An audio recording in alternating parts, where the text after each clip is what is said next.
TVRI, apa kabar Anda hari ini? Salam sehat, sehat itu investasi, ayo kita hidup sehat. Senang sekali saya Stevi Mardiani Maruro bisa kembali menjumpai pemirsa lewat acara Ruang Kesehatan. Dan di Ruang Kesehatan kita kali ini kita ditemani oleh dua Duta Genre Indonesia 2024. Mari kita perkenalan langsung dengan mereka. Halo, apa kabar? Halo Kak. Ya, kenalan dulu dengan pemirsa TVRI. Silakan. Dari mana dulu nih? Laki-laki apa perempuan? Kebetulan kita ada jargon berdua nih Kak. Oke, Jadi boleh kita silakan. jargon dulu nih? Ya, silakan. Siap. Ayo. 1, 2, 3. Halo Gen Rangers, kembali lagi bersama Heaven, Hepsi, dan Anin. Oke, jadi halo teman-teman semuanya. Perkenalkan saya Muhammad Hepsi Syarindra Ina, akrab disapa Hepsi. Dan saya ada teman nih di sebelah, siapa? Halo semuanya, perkenalkan aku Anindya Prananda Ishak, biasa disapa Anin. Oke, ini adalah duta, kalian adalah duta genre Indonesia 2024. Nah, pemirsa kita akan membahas tentang bagaimana kenali isi piringmu sebagai langkah awal untuk gaya hidup sehat. Nah, sebenarnya apa sih, kita kenalan dulu nih karena temanya kenali isi piringku, isi piringmu. Itu bagaimana sih sebenarnya isi piringmu ini? Oke, jadi kalau misalnya kita di genre nih, generasi berencana itu bukan hanya bahas tentang KB, bukan hanya bahas tentang perencanaan kehidupan, tapi kita juga dibelajarin tentang bagaimana untuk merencanakan isi piring kita. Karena kita kan para remaja nih, para remaja yang penuh akan dengan potensi. Dan potensi itu kita butuhkan dengan adanya energi. Dan energi itu kita dapatkan dari isi piring kita. Nah, maka dari itu kita para remaja harus mengenali apa yang kita konsumsi, apa yang kita makan, biar kita tahu bahwasanya ini yang perlu ataupun yang dibutuhkan oleh tubuh kita. Seperti itu, Kak. Oke, sebenarnya isi piringku dan isi piringmu nih, apakah sama nih? Apakah sama? Dan bagaimana sih komposisi yang harus ada di dalam piring itu sendiri? Oke, jadi sebelumnya isi piringku ini memang baru ya diterapkan karena memang dulu kita kenalnya dengan 4 sehat 5 sempurna.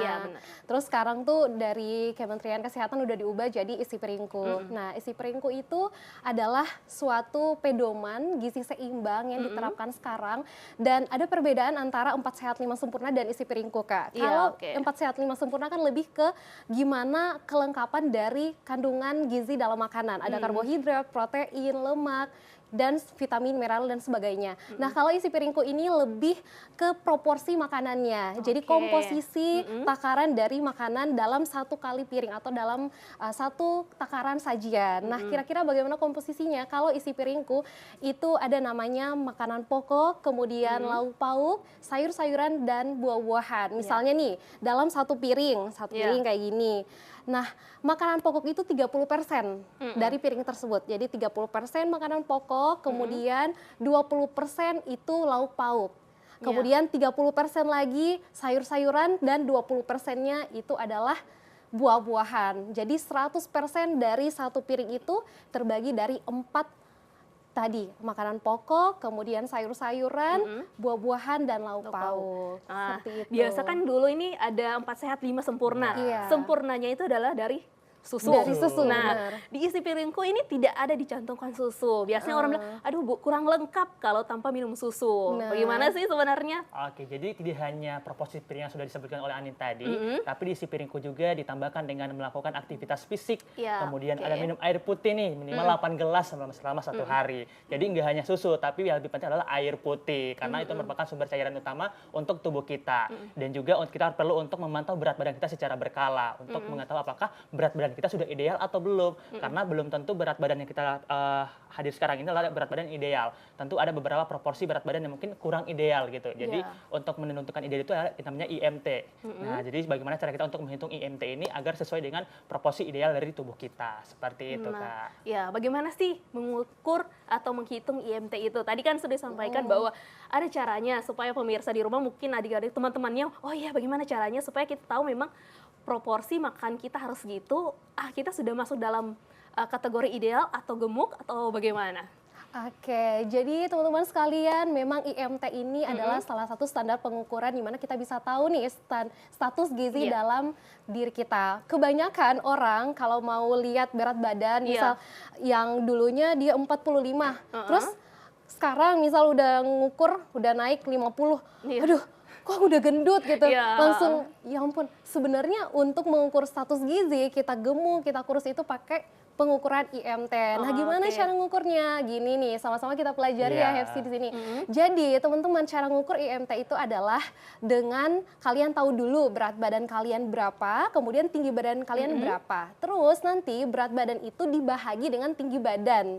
Contoh ya, contoh Anin. Anin sekarang berat badannya itu 52, kemudian tingginya 162 cm. Nah, tinggi 162 cm itu disalin dulu, diubah ke dalam bentuk meter. Jadi tinggi badan pangkat 2 nih dalam bentuk satuan meter. Nah, jadi 1,62 cm disalin ke meter itu jadi 1,62 kan. Nah, berat badan Anin tadi 52. Nah, tinggal dibagi tuh 52 bagi 1,62 pangkat 2. Kayak gitu. Hasilnya berapa? Nah, hasil Anin kalau IMT Anin itu 22,2 gitu lebih gitu. Jadi untuk IMT itu teman-teman bisa hitung dengan cara itu. Nah, untuk IMT normalnya teman-teman itu 18,5 sampai 25 IMT-nya kayak gitu. Jadi kalau dia kurang dari 18,5 itu dalam kategori kurus. Ya, dari 17 sampai 18,5 itu kategori kurus, di bawah 17 itu sudah sangat kurus. Terus kemudian di atas 25 sampai 27 itu kategori gemuk, kemudian di atas 27 itu sudah kategori obesitas. Kayak gitu ya teman-teman untuk hitung IMT-nya. Oke, jadi mungkin pemirsa juga sudah tahu, oh sudah bisa hitung-hitung di rumah, kira-kira saya masuk kategori apa dengan menghitung IMT itu sendiri. Tapi kalau kalian di sini kan remaja, biasanya anak-anak remaja itu banyak yang tidak fokus dalam belajar, mereka mudah lelah. Akhirnya itu yang mempengaruhi juga yang termasuk isi piring di dalam yang mereka konsumsi. Bagaimana sih?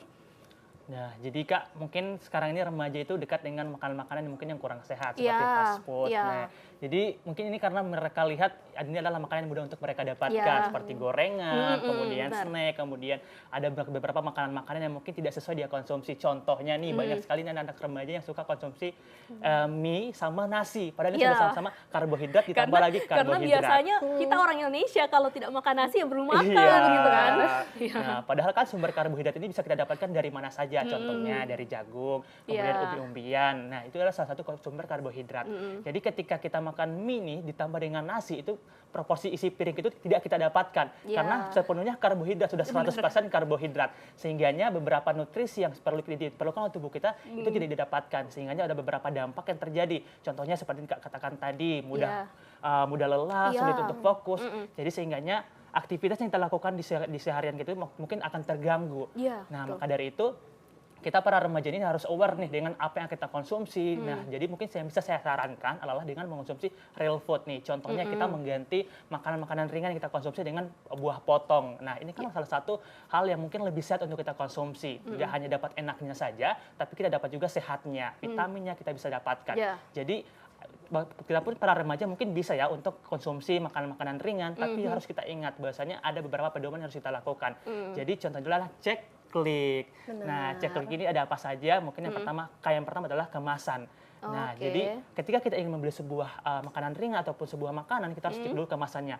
Apakah kemasannya ini dalam kondisi yang baik atau tidak? Nah, setelah kita melihat kemasannya dalam kondisi yang baik, L nih, yang kedua yang kita lihat adalah labelnya. Apakah ada label atau tidak? Label ini bisa merupakan label ingredients dari kandungan gizi yang ada, kemudian label halalnya ada atau tidak, ada label izin BPOM-nya atau tidak, biar kita tahu, oh ternyata dari makanan yang kita konsumsi ini ada kandungan proteinnya sekian nih, ada kandungan karbohidratnya sekian. Nah, itu kita bisa tahu apa yang masuk ke dalam tubuh kita. Selanjutnya adalah C, klik yang kedua adalah I, yaitu izin edar, seperti saya katakan tadi, itu dari BPOM. Nah, biar kita tahu bahwasanya makanan ini sudah lulus uji dari BPOM itu sendiri. Nah, kemudian K nih, kadaluarsa. Tentunya inilah salah satu hal yang perlu kita untuk lihat nih, kadaluarsanya apakah makanan yang kita konsumsi ini masih layak untuk kita konsumsi atau tidak. Kalau sudah kadaluarsa tentu sudah tidak bisa untuk kita konsumsi. Seperti itu, Kak. Wow, jadi memang harus perlu tadi cek klik ya. Jadi buat pemirsa juga perlu memilih makanan dan para remaja. Tadi selain karena biasa kalau kita buat tugas anak-anak sekolah, anak-anak remaja mereka paling suka yang paling instan gitu kan, seperti tadi mie, pesan, akhirnya snack-snack, jajanan-jajanan yang lagi viral itu sebenarnya paling enak kan.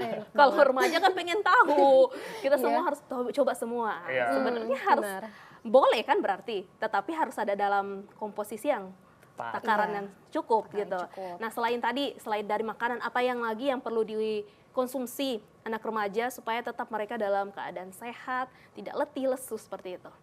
Sebenarnya buat teman-teman remaja yang paling penting makanan yang kita konsumsi itu ya dari proporsi makanan tadi Kak. Oke, Isi ya. piringku ya. Kita tuh sebenarnya nggak apa-apa ya. Banyak, maksudnya bukan untuk mentoleransi gitu. Remaja untuk mengonsumsi banyak makanan ringan, fast food dan lain sebagainya. Tapi nggak apa-apa ya. Namanya juga remaja yang pengen banyak mencoba hal-hal Iya, baru. Salah satunya dari makanan dan minuman. Tapi kita tetap ingat, kita punya waktu untuk kapan mengonsumsi itu dan kita seimbangkan dengan gizi makanan yang seimbang. Oke, Nah, lewat iya. apa? Dari isi piringku tadi yang sudah saya sebutkan, ada makanan pokok. Tentunya makanan pokok kita tahu apa? Ada beras ya, dari karbohidrat. Beras tadi sudah Hepsi sebutkan bisa diganti dengan jagung, ubi, kentang, kayak gitu. Kemudian juga dari buah-buahan itu sangat perlu. Karena gini teman-teman, banyak dari kita yang suka konsumsi pangan hewani, contohnya suka makan daging-daging, ayam dan sebagainya. Tapi yang paling penting juga dari protein nabati, contohnya tempe, tahu yang kayak gitu.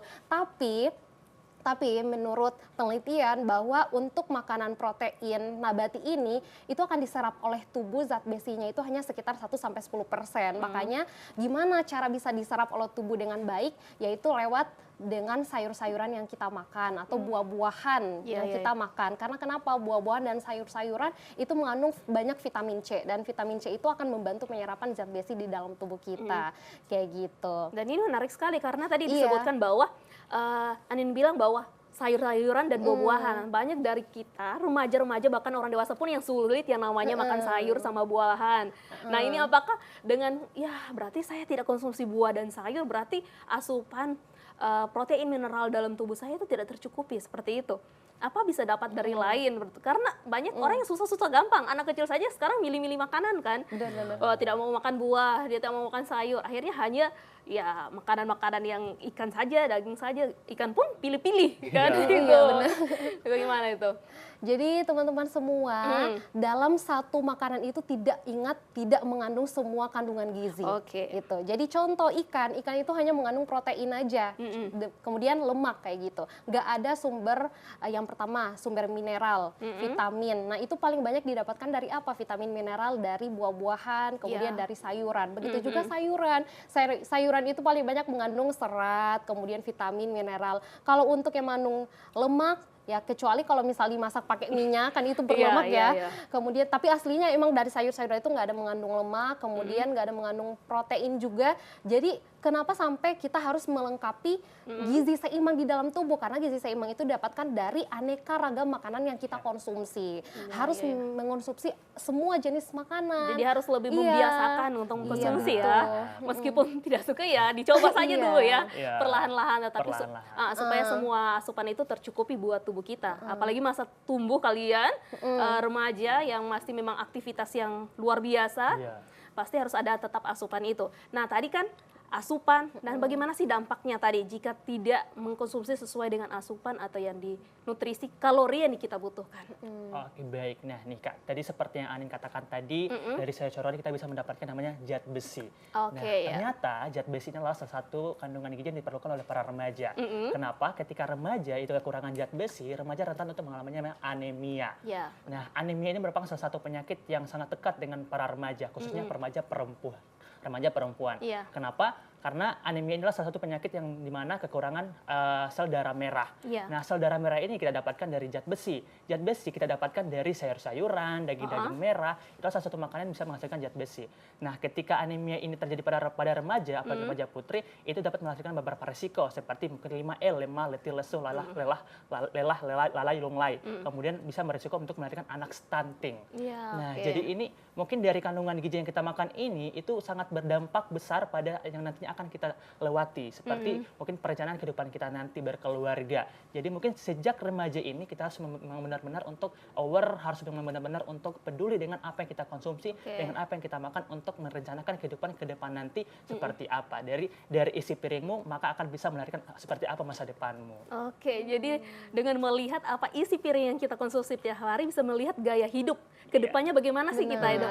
Nah, untuk itu pemirsa jangan kemana-mana, tetap bersama kami di Ruang Kesehatan.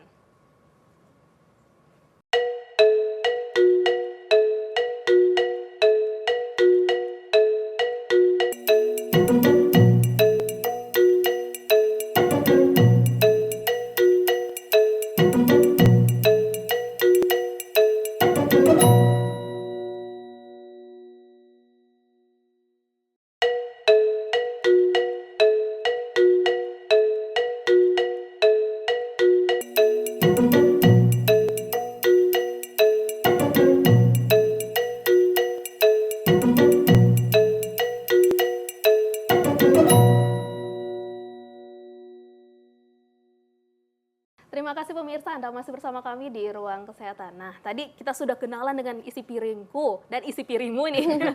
Nah, sekarang apa sih sebenarnya pesan-pesan dari gizi seimbang dari isi piringmu ini? Oke, jadi teman-teman ada namanya 10 pesan gizi seimbang nih yang perlu kita tahu. Yang pertama, biasakan untuk makan makanan dengan aneka ragam. Iya, oke.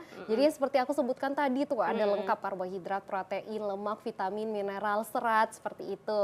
Terus yang kedua, teman-teman batasi untuk konsumsi makanan yang manis-manis, asin-asin dan berlemak. Wah, ini susah nih karena biasanya di usia-usia remaja paling suka yang namanya manis-manis. Iya, benar. Karena susah untuk membatasi hal itu. Iya, nggak apa-apa nih aku kasih tahu teman-teman ada namanya rumus G1, G4, L5. G1 artinya itu garam cukup 1 sendok teh. Kemudian G4 itu artinya gula cukup 4 sendok makan. Dan L5 itu artinya lemak 5 sendok makan. Itu takaran perharinya yang normal ya. Jadi teman-teman stop. Tadi udah disebutkan oleh Hepsi nih dampak-dampak yang terjadi ya. Apalagi kalau kelebihan tuh bisa menyebabkan obesitas, diabetes, jantung sampai stroke. Ya. Kemudian yang ketiga apa? Teman-teman rajin berolahraga dan pertahankan berat badan yang ideal. Tadi yang sudah aku jelaskan juga ya tentang pengukuran IMT. Ya, nanti bisa coba-coba di rumah cara mengukur IMT-nya. Kemudian yang selanjutnya apa? Teman-teman biasakan untuk konsumsi lauk pauk yang tinggi proteinnya. Sekarang nih banyak yang tinggi protein ya. Contohnya apa yang bahkan sampai yang orang suka gitu ya. Apalagi anin. Salah satunya itu ikan lele ya. Ikan lele, ikan gabus. Tadi paling anti makan itu, tapi teman-teman bisa punya alternatif makanan lainnya yang teman-teman bisa lihat ya, bisa baca-baca jurnal atau internet, teman-teman lihat kira-kira lauk pauk yang mengandung tinggi protein itu apa aja gitu. Kemudian yang selanjutnya apa? Yang kelima, teman-teman jangan lupa untuk kalau makan ya biasakan untuk cuci tangan sebelum makan dengan air bersih. Nah, ini cuci tangan paling banyak dilupakan nih. Apalagi udah lapar banget cuci tangannya satu kali aja gitu, bahkan tanpa sabun. Gitu.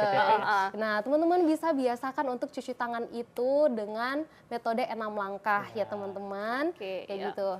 Terus selanjutnya apa? Teman-teman biasakan untuk minum air putih ya, yang aman dan bersih. Itu udah yang ketujuh ya.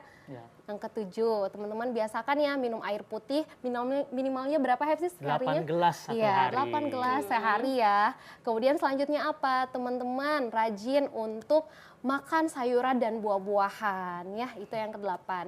Kemudian yang selanjutnya teman-teman apa? Teman-teman biasakan untuk sarapan pagi. Ini sarapan pagi. Ini susah ini biasanya kita buru-buru pergi sekolah, beraktivitas akhirnya sarapan di skip dulu. Nanti rapel dengan makan siang. Siang. Waduh, yang kayak gini nih parah banget. Parah banget apalagi yang penderita asam lambung ya. Oke, teman-teman sarapan pagi karena 30% dari sarapan pagi itu mengandung banyak energi dan akan membantu kita seharian penuh dalam beraktivitas. Itu ditentukan dari sarapan pagi. Apakah sarapan ini harus yang memang seperti isi piringku atau cukup buahan atau cukup dengan minum susu saja seperti itu? Apa harus memang harus ada karbohidratnya, lauk pauknya, sayurnya sama buahnya?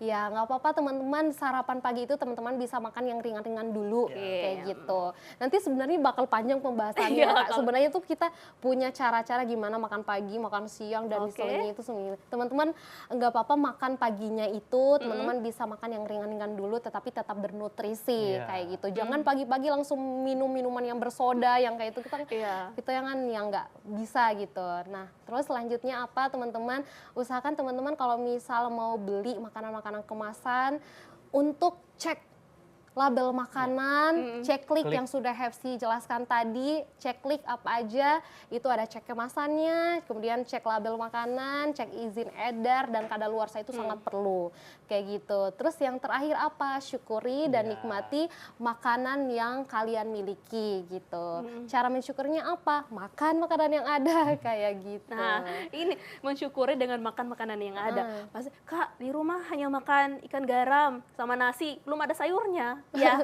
akhirnya gizi seimbang saya tidak terpenuhi dengan melihat kondisi ekonomi dari keluarga itu bagaimana. Akhirnya mereka tidak bisa mencukupi dengan isi gizi seimbang itu. Oke, jadi mungkin kalau dari saya Kak, sebenarnya untuk gizi seimbang ini dari sumber makanan ini bisa kita dapatkan dari alam-alam di sekitar kita. Contohnya di rumah saya di kampung itu banyak sayur-sayuran yang tumbuh yang ditanam langsung oleh ibu saya. Sehingganya ketika kita mungkin kesulitan untuk mendapatkan asupan ikan ataupun mungkin beberapa lauk pauk yang mungkin harus dibeli dengan harga yang mahal, tapi ibu saya, orang tua saya itu mengakalinya dengan menanam ataupun mengambil hasil dari kebun kita sendiri. Sehingganya mungkin dari kita bisa mulai untuk bagaimana caranya kita untuk membiasakan diri kita untuk dengan makanan yang sehat itu dengan menanamnya sendiri, kemudian dengan menghasilkannya sendiri. Karena dengan hasil tersebut kita bisa tahu, oh ternyata ini adalah hasil kerja keras kita yang bisa bermanfaat untuk tubuh kita. Seperti itu. Kak. Jadi dengan menggunakan pangan lokal yang ada sekitar ya. Jadi bukan harus yang mahal-mahal untuk melengkapi gizi seimbang itu, tetapi dengan yang ada di sekitar pun seperti itu misalnya. Nah tadi melakukan aktivitas fisik, harusnya dalam sehari itu berapa sih minimal kita harus melakukan aktivitas fisik? Tadi kan selain makanan pasti ada aktivitas fisik yang tadi sudah dijelaskan ya. Jadi teman-teman mengenai aktivitas fisik ini, itu ada aktivitas fisik yang ringan sama yang berat ya. Kalau yang ringan biasanya ya pekerjaan rumah, nyapu, cuci piring, masak, itu yang penting kita gerak gitu. Dalam seharian remaja itu mageran. Emang remaja paling banyak rebahan, kayak gitu, mageran gitu. Tapi teman-teman usahakan teman-teman bisa berolahraga setiap harinya, menggerakkan badannya teman-teman itu minimal 30 menit. Gitu setiap olahraga aktivitas fisiknya. Jangan terus-terusan rebahan, nggak menggerakkan tubuh kalian, itu sangat parah. Apalagi misal teman-teman pengonsumsi makanan yang banyak gitu dalam sehari, tapi kalau misalnya dibiarkan diam, nggak ada teman-teman nggak ada pergerakan atau nggak beraktivitas, otomatis lemaknya itu nggak akan terbakar, kalorinya itu nggak akan terbakar, akhirnya tersimpan di dalam tubuh, numpuklah jadi lemak yang jahat gitu, dapat menyebabkan apa? Kolesterol, diabetes, kayak gitu. Jadi minimal 30 menit teman-teman untuk olahraganya. Tidak usah olahraga yang berat-berat ya. Cukup jalan saja sudah olahraga dengan melakukan durasi 30 menit. 30 menit. Oke, kemudian tadi selain isi piring, komposisi makanan, kemudian aktivitas fisik dan cek kesehatan. Tadi saya sempat dengar cek kesehatan. Nah ini bagaimana sih? Apakah remaja perlu untuk melakukan cek kesehatan? Apakah nanti orang tua? Oke, jadi tentu remaja perlu untuk cek kesehatan. Kenapa? Karena remaja itu harus sadar bahwasanya apakah kesehatan ini sekarang dalam kesehatan yang ideal atau tidak. Apalagi sekarang pemerintah melalui Kementerian Kesehatan itu ada program baru cek kesehatan gratis.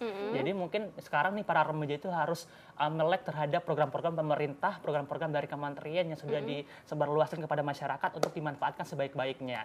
Jadi tentu para remaja itu nggak hanya orang tua yang perlu tahu bagaimana kandungan gulanya, kolesterolnya, asam uratnya, kemudian tekanan darahnya. Tentu dari remaja, sejak kita remaja mulai untuk mengawasi, kemudian mulai untuk bisa melihat bagaimana kandungan-kandungan yang seperti saya sebutkan tadi, itu kita sudah mulai menjaga tubuh kita untuk tidak terkena penyakit-penyakit yang mungkin sering terjadi pada orang-orang tua nantinya. Jadi mungkin kita bisa untuk memutus rantai penyakit ini mulai dari kita para remaja. Mungkin apalagi ada ini ya keturunan, indikasi dari keturunan diabetes, akhirnya perlu cek kesehatan itu. Benar. Iya, cek kesehatan yang perlu dilakukan oleh remaja apa sih?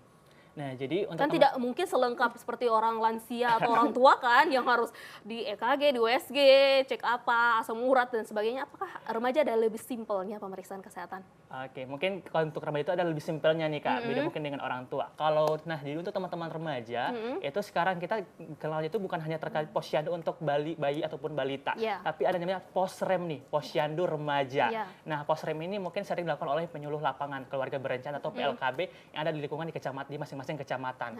Nah, posrem ini diperuntukkan untuk para remaja. Para remaja diperuntukkan untuk datang nih ke posyandu untuk dapat memeriksakan kesehatannya. Mungkin seperti tadi, memeriksakan terkait dengan IMT-nya, berat badannya berapa, tinggi badannya, kemudian tekanan darahnya. Itulah salah satu pemeriksaan kesehatan yang simpel yang bisa kita lakukan oleh para remaja di posyandu remaja. Dan mungkin ada beberapa pemeriksaan lainnya dilakukan oleh puskesmas yang bekerja sama dengan PLKB tadi di posyandu remaja. Seperti itu Kak. Jadi mungkin berbeda nih dengan pemeriksaan tadi pada orang tua ataupun yang tadi pada balita seperti itu. Jadi nggak hanya balita yang ada posyandunya, tapi remaja juga ada posyandunya seperti itu. Itu cukup setahun sekali apa memang harus sebulan sekali untuk didatang ke posyandu remaja itu? Oke. Oke, kalau untuk Posyandu Remaja, teman-teman, ini sebenarnya udah termasuk dalam program desa ya. Dan program desa itu berkolaborasi dengan Puskesmas. Jadi setiap bulan itu ada program tersebut, Posyandu, mulai dari Posyandu Balita, Posyandu Lansia, Posyandu Remaja, itu setiap bulannya ada. Bahkan di setiap desa, jadi mereka tuh punya capaian gitu, buat remaja yang datang ke Posyandu berapa banyak dalam 1 bulan. Nah, kalau misalnya nggak melihat banyak remaja yang ternyata nggak datang ke Posyandu, itu kader-kader kesehatan, biasanya di desa itu ada kader-kader kesehatan, mereka akan mengunjungi rumah satu persatu untuk mengunjungi remaja dan memeriksa kesehatan remaja di rumah mereka tersebut, kayak gitu. Jadi memang setiap bulan ada Posyandu Remaja. Iya, iya. Tadi zat besi ini kan juga sangat penting untuk yang namanya pertumbuhan, apalagi untuk remaja putri. Selain dari asupan makanan, apa juga yang dapat kita dapatkan dari zat besi itu? Dengan mengkonsumsi apa, selain makanan, zat besi itu dapat diperoleh? Oke, jadi zat besi ini kan tidak hanya dari makanan, tapi kita juga bisa dapatkan dari obat tablet tambah darah atau TTD. Nah, TTD ini sering dibagikan oleh Dinas Kesehatan, oleh Puskesmas kepada para remaja putri nih. Biasa di sekolah-sekolah itu dibagikan untuk TTD-nya. Nah, jadi TTD ini mengandung zat besi untuk pemenuhan zat besi kepada para perempuan khususnya yang sering mengalami menstruasi nih tiap bulannya. Tentunya perempuan ini rentan untuk mengalami anemia. Nah, jadi untuk konsumsi obat tablet tambah darah ini ada aturannya juga, Kak. Contohnya nih untuk para remaja putri yang mungkin tidak sedang dalam menstruasi itu minumnya seminggu sekali. Nah, tapi kalau misalnya remaja putri yang sedang dalam fase menstruasi itu minumnya 1 hari sekali, seperti itu, Kak. Dan untuk mengkonsumsinya itu baiknya dikonsumsi dengan air putih, jangan dengan teh atau kopi ya. Jadi itu akan sulit untuk pengikatan zat besinya. Jadi dianjurkan minum dengan air putih ataupun dengan jus jeruk karena vitamin C itu dapat mempermudah untuk pengikatan zat besi dalam tubuh. Wow. Jadi selain tadi ya makanan, karbohidrat, tadi menarik sekali. Biasanya ya di dalam piring kita sudah ada semua nih lauk pauk tapi tadi Anies bilang bahwa ada persen-persennya ya, berapa persen. Tapi kalau sudah di lapangan atau sudah di pesta, makanan sudah beredar banyak aduh mau ukur bagaimana ini, 3%, 4%, sudah akhirnya ditaruh aja makanannya, jadi lauknya sedikit, nasinya banyak. Ya, jadi tidak sesuai dengan itu. Bagaimana supaya dengan mungkin ada remaja atau pemirsa di rumah yang mau lihat dengan cara bagaimana supaya bisa tahu memang ini sudah 30%, 40%, bagaimana sih ukuran nyatanya gitu.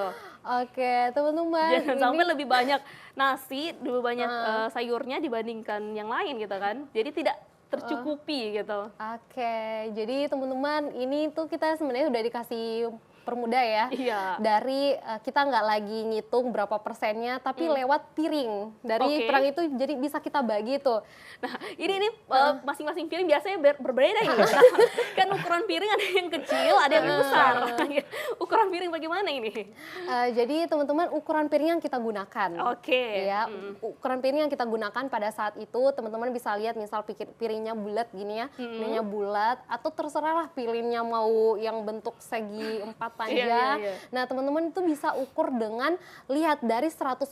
Misalnya piringnya, aku contohkan aja satu piring yang bulat, kan 100% gitu. Teman-teman bisa bagi 2 tuh piringnya. Gimana teman-teman lihat satu piring, terus teman-teman bagi 2. Terus di sini ada 30% nasinya, terus sedikitnya, ya sedikit itu 20% tuh lauk pauk, kemudian 20% itu buah-buahan. Di atasnya itu bisa makanan nasi, kemudian bisa lauk pauk, kayak gitu. Jadi kita dipermudah dari melihat piring yang kita gunakan. Jadi nggak langsung kita hitung 30% kayak gimana ya, 20% banyaknya tidak jadi makan ya? karena bingung mau milih. Jadi kita bisa takar aja lewat piring. Jadi kita lihat piringnya pembagiannya bisa setengah gitu ya, setengah, kemudian kita bagi ya di atasnya, di bawahnya, di atasnya itu lebih banyak ya karena 30%, di bawahnya 20%, kayak gitu. Wah, oke. Ini menarik sekali kalau kita berbicara tentang kenali isi piringmu ya. Pemirsa jangan kemana-mana, tetap bersama kami di Ruang Kesehatan.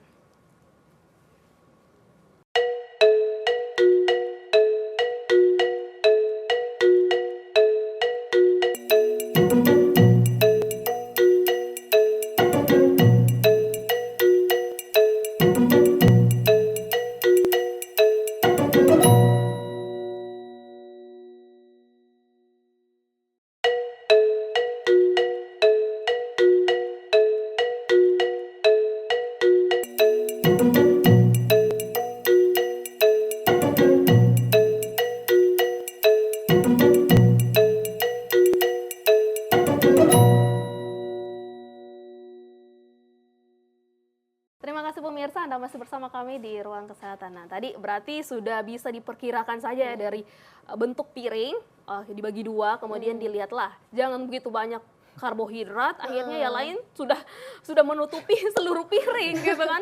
Nah, bagaimana sih sebenarnya aksi nyata yang dapat kita lakukan dari kalian remaja sebagai duta genre juga? Bagaimana sih langkah-langkah awal kalian bisa mengajak remaja untuk mulai merubah gaya hidup menjadi lebih sehat?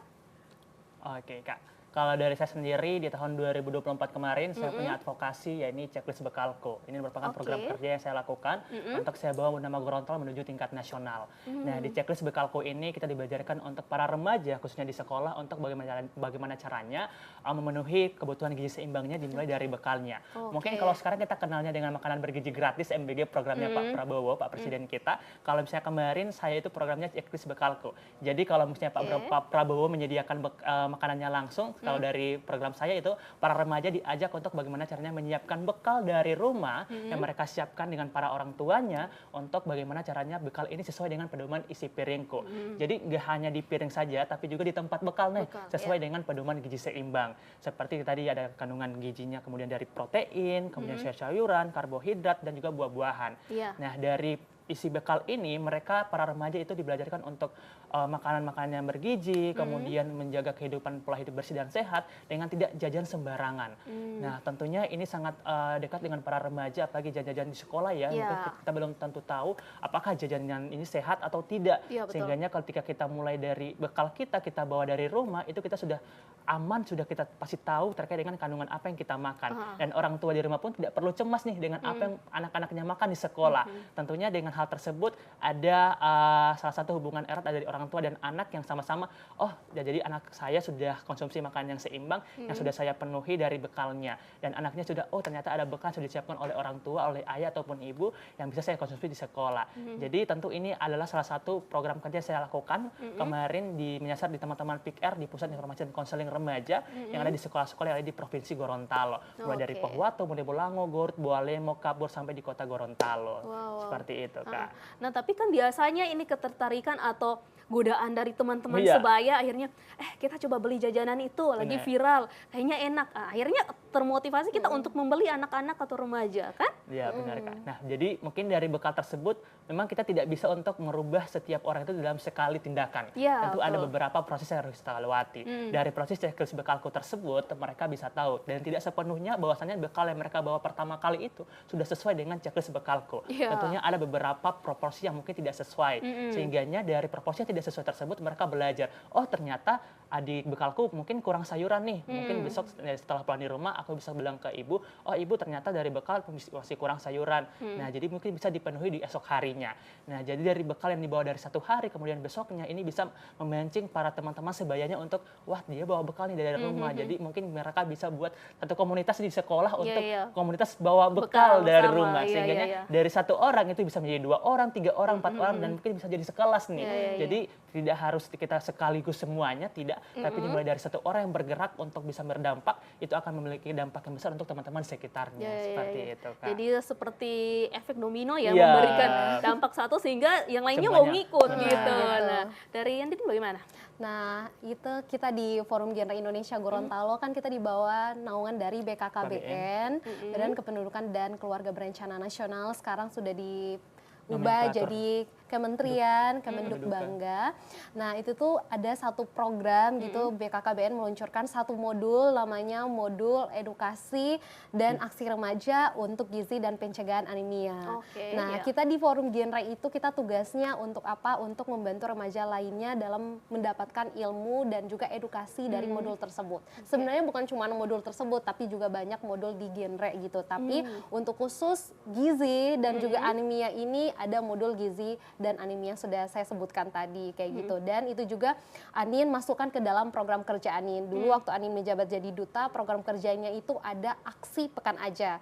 Aksi penurunan angka stunting oleh remaja. Jadi kita semua remaja, Anin mengajak semua remaja itu berdaya sama-sama kita memberikan edukasi lewat modul ini. Jadi alhamdulillah kemarin sudah mencapai 104 PIKR. Jadi PIKR itu ada di setiap sekolah. Jadi PIKR, Pusat Informasi dan konseling remaja itu paling banyak satu PIKR itu isinya 20-30 orang untuk pengurus PIKR. Jadi alhamdulillah sudah diimplementasi di 104 PIKR di seluruh provinsi Gorontalo untuk modul gizi dan anemia ini sebanyak 7 topik. Jadi semuanya membahas tentang gizi sampai dengan anemia dan stunting. Terus juga kemarin juga kita banyak membuat gebrakan, contohnya kita buat seminar pada saat peringatan Hari Remaja, kemudian juga sampai kalau kita program-program di panti asuhan juga kita bawa edukasi tentang gizi dan anemia ini. Jadi memang peran remaja, apalagi kita sebagai duta genre, bukan hanya soal role model, kita jadi panutan, tetapi juga bagaimana kita dapat memberikan edukasi, memberikan kebermanfaatan buat remaja lainnya, bahkan membantu remaja lainnya untuk berdaya. Sehingga kemarin itu kita banyak melahirkan fasilitator dari modul itu, dan fasilitator ini tersebar di semua kabupaten yang ada di Provinsi Gorontalo, dan kemudian fasilitator ini membantu edukasi di remaja yang ada di kabupaten itu. Jadi total kalau dihitung sudah alhamdulillah sudah puluhan ribu remaja yang tercapai dari modul ini gitu. Apakah ada perubahan gaya hidup setelah adanya fasilitator tadi ya disampaikan dengan penerapan modul-modul ini secara modul apa modul yang memang dicetak diperbanyak seperti modul yang dicetak diperbanyak untuk diimplementasikan di seluruh PIKR. Jadi untuk PIKR ini bergerak di sekolah apa ya sekolah ya. Jadi PIKR ini ada 2 jenis nih Kak, ada PIKR segmentasi untuk pendidikan dan juga di masyarakat. Jadi untuk PIKR yang kita sudah implementasikan itu juga ada di masyarakat, ada juga di pendidikan. Kalau pendidikan itu mungkin di lingkungan sekolah, mulai dari lingkungan menengah pertama sampai dengan menengah atas sampai dengan di perkuliahan. Nah, kalau masyarakat itu ada di lingkungan para masyarakat nih. Nah, jadi untuk modul-modul ini sudah kita implementasikan, dan tentunya ada beberapa perubahan atau peningkatan dari implementasi modul yang kita lakukan. Tentunya dari modul yang kita lakukan atau implementasikan ini ada beberapa kasus-kasus yang kita dapatkan di lapangan. Contohnya mungkin kita bahas terkait dengan anemia, terkait dengan obat tablet tambah darah. Ternyata masih banyak persepsi para remaja yang mungkin salah terkait dengan obat tablet tambah darah ini. Fakta di lapangan yang kita dapatkan Kak, ini sangat miris bahwasannya ternyata obat tablet tambah darah yang seharusnya diminum itu untuk para remaja, fakta di lapangan yang kita dapatkan obat ini malah digunakan untuk sebagai pemerah bibir. Wow. Nah, jadi ini sangat-sangat ini bukan fakta yang karena mungkin kapsulnya yang warna merah ya akhirnya. Nah, tentu ini salah siapa? Ini bukan sepenuhnya salah mereka. Jadi ini merupakan tanggung jawab kita semua stakeholder yang ada untuk bagaimana penyampaian komunikasi, informasi dan edukasi ini merata ke seluruh remaja yang ada di Provinsi Gorontalo. Sehingganya dari adanya modul ini membantu mereka untuk ternyata obat tambah darah frekuensi minumnya seperti ini 1 minggu sekali ketika sedang tidak menstruasi, satu hari sekali saat sedang menstruasi. Jadi tentunya dari modul-modul ini ada peningkatan dari kasus-kasus yang didapatkan, adanya suatu hal-hal yang baik yang terjadi di lingkungan para remaja, apalagi yang sudah terpapar oleh modul ini. Tadi Anin bilang bahwa ada 7 poin di dalam modul itu. Apa saja sih 7 poin yang ada di dalam modul itu yang disampaikan? Jadi untuk 7 topik itu, 7 topik ya? Iya, 7 topik, bisa juga 7 sesi. Itu yang pertama, aku dan tubuhku. Jadi kita belajar dulu nih, kita kenali dulu diri kita sebagai remaja, kira-kira apa yang diperlukan untuk tubuh kita di usia segini. Kemudian topik 2 itu gizi dan rentang hidup manusia. Jadi kita belajar tentang hidup dari dia di dalam kandungan, kemudian lahir jadi bayi, balita, usia remaja, dewasa muda, dewasa akhir. Seperti itu di topik 2. Kemudian topik 3 itu cintai dirimu sendiri. Kita belajar bagaimana gitu cara kita tetap mencintai diri sendiri dari makanan dan minuman yang kita konsumsi. Jadi gimana cara kita milih makanan gitu. Kemudian topik 4 kita belajar tentang label makanan gitu. Kemudian topik 5 belajar tentang lihat sekitar, pastikan kamu tahu kandungan makanan apa yang kamu konsumsi. Kita belajar semua kandungan makanan di situ. Kemudian yang keenam, kita belajar tentang anemia pada remaja. Tuh, kupas tuntas semua anemia gitu pada remaja. Kemudian yang terakhir itu cegah stunting. Jadi itu 7 topik yang ada di modul itu, dan itu sudah kita implementasikan ke seluruh remaja. Jadi berkolaborasi dengan guru-guru ya, terkait guru UKS juga ya bisa ya untuk PIKR itu sendiri. Nah, dari situ ada tidak kader-kader atau anak-anak remaja yang menjadi role model di sekolah mereka masing-masing? Apakah sudah terbentuk seperti itu? Nah, jadi untuk mungkin role model seperti yang dikatakan oleh Anin tadi, jadi modul ini merupakan salah satu modul yang dikeluarkan oleh Kementerian Kependudukan dan Pembangunan Keluarga atau Kemendik Bangga RI, di mana mungkin fasilitator provinsinya itu Hepsi dan Anin, itu kemarin mendapatkan pelatihannya langsung di Bekasi, Jawa Barat. Kemudian dari pelatihan provinsi kita belajar untuk bagaimana caranya melahirkan fasilitator di tingkat kabupaten kota. Sehingganya kami melatih mereka fasil-fasil di tingkat kabupaten kota. Fasil ini terdiri dari anak-anak PIKR yang ada di seluruh kabupaten kota yang ada di Provinsi Gorontalo, kemudian ada Bapak Ibu DPPKB nih yang ada di kabupaten kota. Oh, PLKB ya. PLKB, DPPKB yang ada di kabupaten kota. Nah, jadi dari fasilitator kabupaten ini itu mereka terjun lagi langsung di lapangan untuk mencari fasilitator baru yang akan mengimplementasikannya di seluruh PIKR yang ada di Provinsi Gorontalo. Jadi mungkin kalau bisa dibilang sudah tidak terhitung nih berapa fasilitator mungkin yang sudah terpapar modul dari Ini Genting yang ada di Provinsi Gorontalo. Tadi Genting ini apa ya kepanjangannya? Gerakan? Oh, Ini Genting itu kepanjangan dari implementasi nyata genre cegah stunting. Oke, jadi kalian sebagai duta genre pasti ada hal-hal yang untuk ya tadi ya garis bawahi stunting itu sendiri. Mulai dari remaja, langkah awal ya pasti dari proporsi makanan yang kita konsumsi. Benar. Ya, baru kemudian selain itu ada tidak lain selain aksi nyata tadi yang kalian katakan bahwa dengan adanya edukasi, advokasi, apalagi yang sudah kalian lakukan? Jadi untuk aksi-aksi kita sebenarnya kita dari genre ya yang tadi selain kita memberikan edukasi, informasi, juga yang tadi kita membangun fasilitator-fasilitator muda, peer edukator yang ada di PIKR, dan kemudian yang ketiga kita juga sering melakukan advokasi dengan stakeholder. Jadi ketika kita buat program itu nggak cuma kita sendiri yang jalan, tapi kita mau semua stakeholder itu terlibat. Jadi kerjasama lintas sektor ya. Iya benar. Jadi kemarin itu Anin dan Hepsi buat advokasi, kita sudah sampai ke pemerintah pemerintah sampai ke Ibu Gubernur, kemudian ke Dinas Kesehatan, Dinas Sosial. Jadi sudah banyak stakeholder yang kita ajak untuk kerjasama, biar karena program ini kalau cuma Hepsi dan Anin yang menggerakkan, tentunya tidak bisa mencapai target-target yang sudah kita tetapkan. Tapi ketika kita bergerak bersama, itu akan banyak target-target yang bisa kita capai. Iya, jadi benar. Jadi kita sebagai duta genre bukan cuma mengedukasi, tapi juga kita adalah sebagai advokator gitu. Jadi kita akan ketemu dengan stakeholder, dengan berbagai macam lembaga untuk melakukan audiensi terkait dengan program kerja. Kita mau program kerja kita itu bisa meluas karena yang tadi seperti Hepsi katakan, kita nggak bisa bergerak sendiri karena emang masalah-masalah remaja, khususnya masalah terkait dengan gizi dan anemia, itu adalah tanggung jawab kita bersama. Wow, jadi ini memang harus ada kerjasama semua, bukan hanya dari kalian sebagai duta genre yang remaja-remaja, tetapi semua yang harus terlibat di dalamnya. Nah, tadi selain dari kalian sebagai duta genre, pasti ada langkah-langkah sederhana yang dapat dilakukan oleh para pemirsa ataupun remaja yang dapat dilakukan secara sederhana di rumah, memulai gaya hidup, gitu. Jadi merubah dari hal dia bangun pagi sampai akhirnya tidur kembali.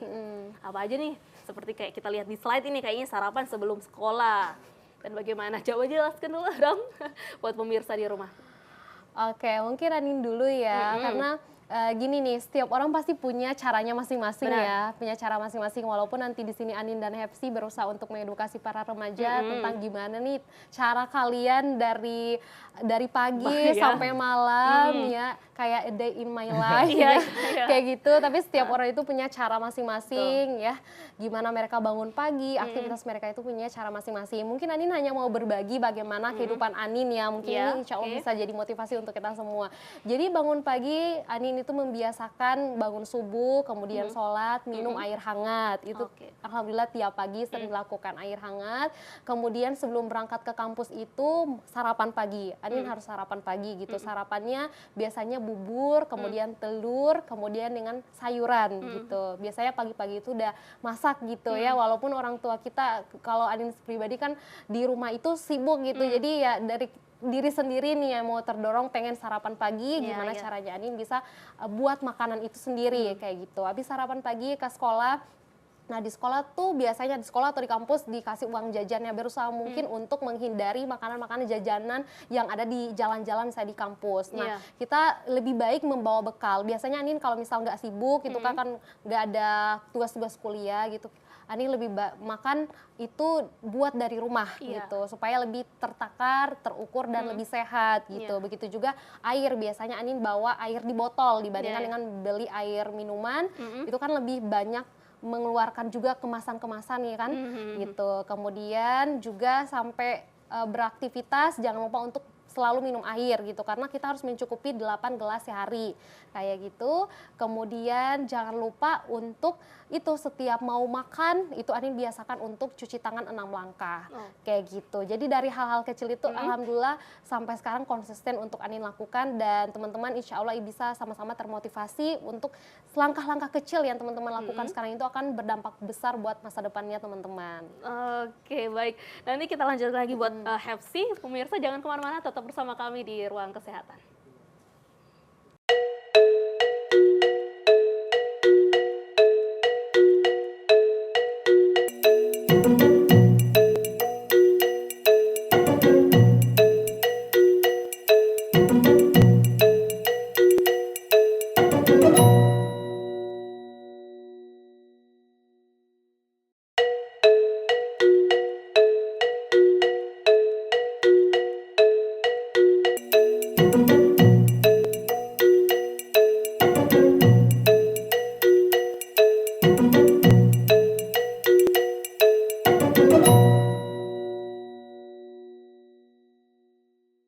Terima kasih pemirsa, Anda masih bersama kami di Ruang Kesehatan. Nah, tadi dari Andin, dari Hepsi bagaimana?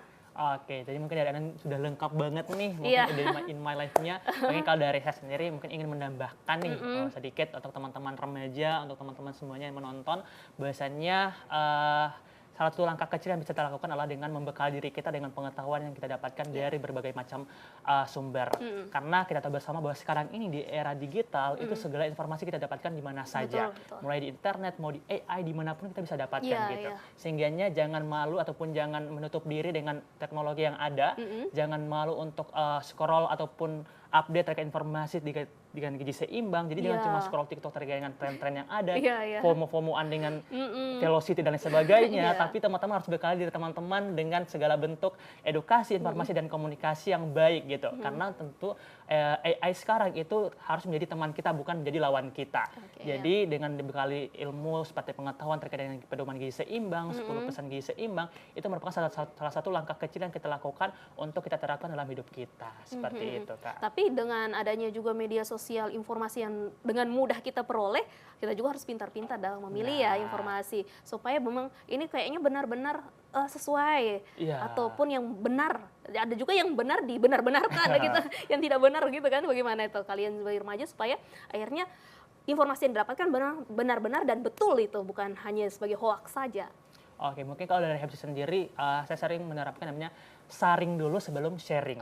Jadi cara untuk menyaringnya ini adalah dengan mengetahui sumber yang jelas dulu. Sumber yang jelas dari sumber mana nih? Jadi kita bisa dapatkan dari sumber-sumber seperti dari Kementerian Kesehatan, kemudian sumber-sumber terpercaya seperti WHO, dan sumber-sumber yang mungkin terindeks jurnal-jurnal yang ada di internet seperti itu. Jadi tidak sembarang comot sana comot sini nih. Jadi sumber-sumber yang harus jelas dulu.